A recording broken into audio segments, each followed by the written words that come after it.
Lappland Alter banner ended a few days ago, and I still haven't recovered from the fact that it took me 300 pulls to get just one copy of this unemployed fool. But good for those who got lucky. I'm happy for you. Anyway, it's time to look forward and plan for what's coming next. Today, in this video, I'm going to talk about the upcoming limited banners and which one is worth pulling for, since being limited makes them hard to skip. With that being said, let's not waste any more time and get right into it. Since I mentioned the limited banners, I'm sure many of you are thinking, what's the point of this video? We already know which banner to pull on, right? Because it has the crippled girl, Kataoka-san's new favorite operator, and you can also spark whatever this abomination is. Well, the answer is both yes and no. Let's take a look at the two banners first to understand why. We have two limited banners, and from them, we get two limited operators, YU Alter and YU. So, what is YU's role in the game? He's a 6-star defender who belongs to the Primal Protector archetype. But what makes him different from other defenders? First of all, unlike typical defenders, he can inflict burn elemental damage to enemies he's blocking. Pair this with his skills, and he deals surprisingly good damage, even to elite enemies, despite being a defender.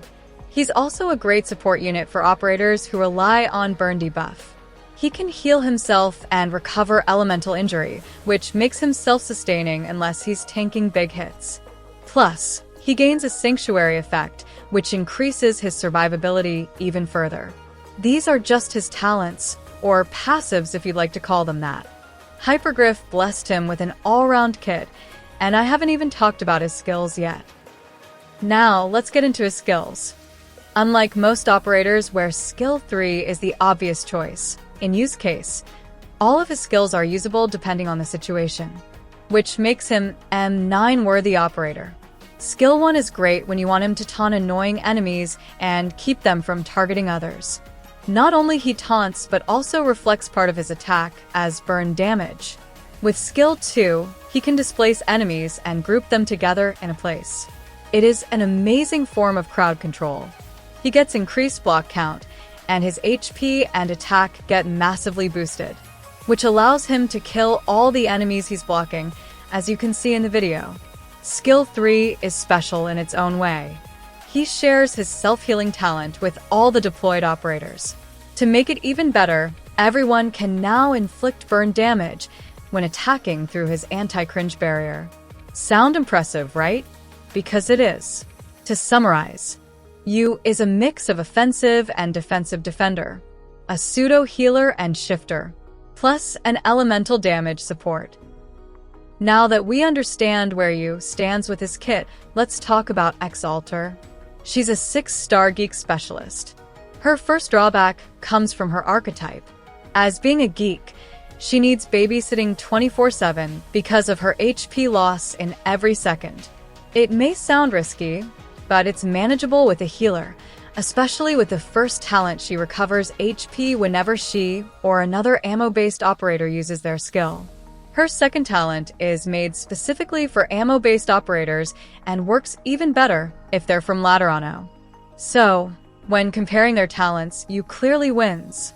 His talents are more flexible, team-friendly, and not archetype-locked. But in YU Alter's case, Laterano operators including her benefits the most from her talent. Moving on to YU Alter skills. The only ones worth talking about are Skill 2 and Skill 3. Skill 2 steals attack speed, but not from enemies. She steals it from an ally to reduce her own attack interval and boost damage output. It's a good DPS skill, but nothing we haven't seen before. And for stealing the attack speed from her allies, she gives them a barrier as compensation. Skill 3, however, is unique. It allows her to instantly redeploy any operator that has died or been retreated. This is very powerful for specific operators like Surtur, and TR Knight, Silver Daddy, and Aya. But not everyone benefits from it, so while it's niche, it's also very fun. Again, in terms of skills, YU probably has the upper hand. YU Alter may have higher DPS and a cool gimmick, but YU is just more flexible and provides so much utility overall. And if you pulled Lappland Alter, then Yu's value goes up even higher, because together, they have insane synergy.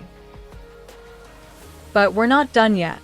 There are 2 more operators we need to talk about: Blaze Alter and Lemuin. Since they're both standard operators, we might as well compare these two.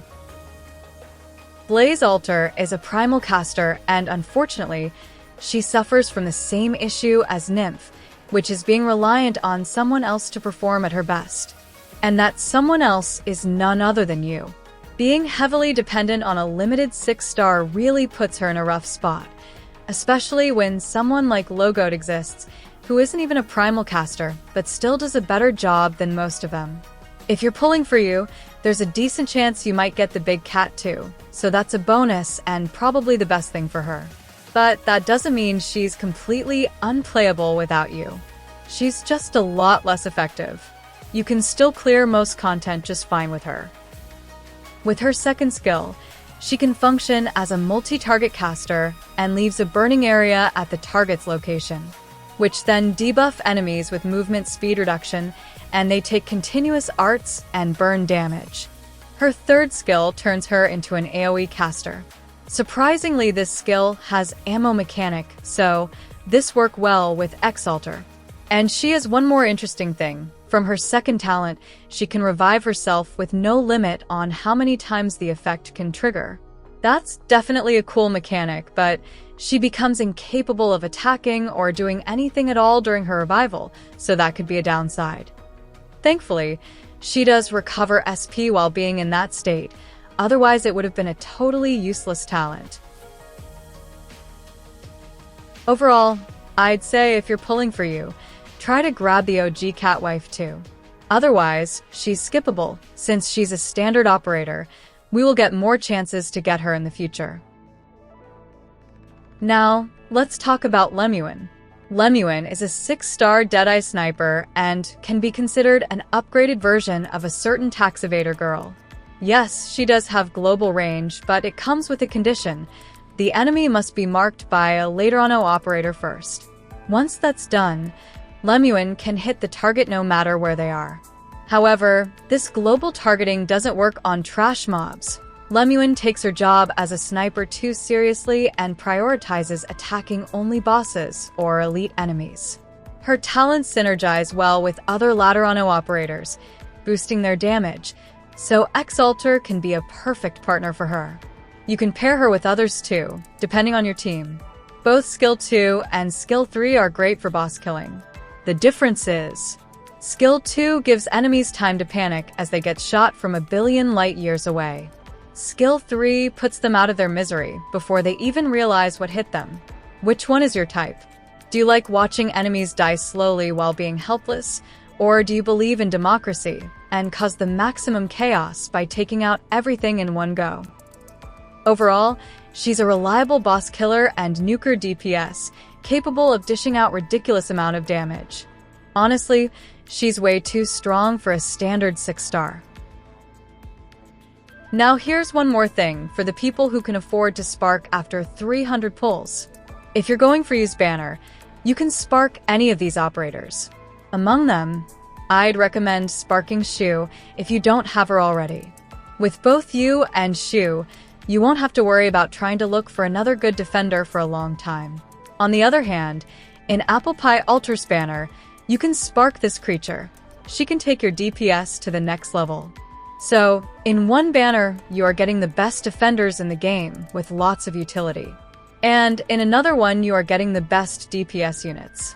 So, which banner should you pull on? My real advice would be just get lucky and get them all. But if you have luck issue and if you already have a stacked account with units like Mlinar, Deegan, Logoed, etc., and you want units with strong support capability, then you should definitely pull on Yu's banner. Especially if you already have Lappland Alter, then getting Yu is a no-brainer. But if you want an easier time playing and don't want to open Kiost and V guide video every time there's a new event, then go all in for the XU Alter banner. And your account could end up being pretty stacked if you manage to get these 3, but don't be surprised if you start developing skill issues when things stop dying in one hit in future. Because let's be real, if you have them, Why would you even bother learning game or enemy mechanics when everything dies before you even see what's happening? But to be honest, personally, I am not in favor of saving 300 pulls just to get 3 operators who basically does the same job. I would rather have different units with different role and mechanics. That way, the game will be much more enjoying for me. And I do not recommend new players to skip everything for 6 months, because that is no way to enjoy a gacha game you just started. In fact, you should pull as many good operators you can right now. You can check out this video on my channel to have a better idea of what other good upcoming operators you should look out for. Well, that's just my opinion. You can agree or disagree, it's totally fine. Because at the end of the day, it's your account. So, pull whoever you want. And I guess that is all I wanted to say for now. Anyways, thanks for watching. The comment section is free to use. Feel free to share your thoughts or your pulling plans for these banners. You can also drop any questions you have. Take care, and I'll see you in the next video.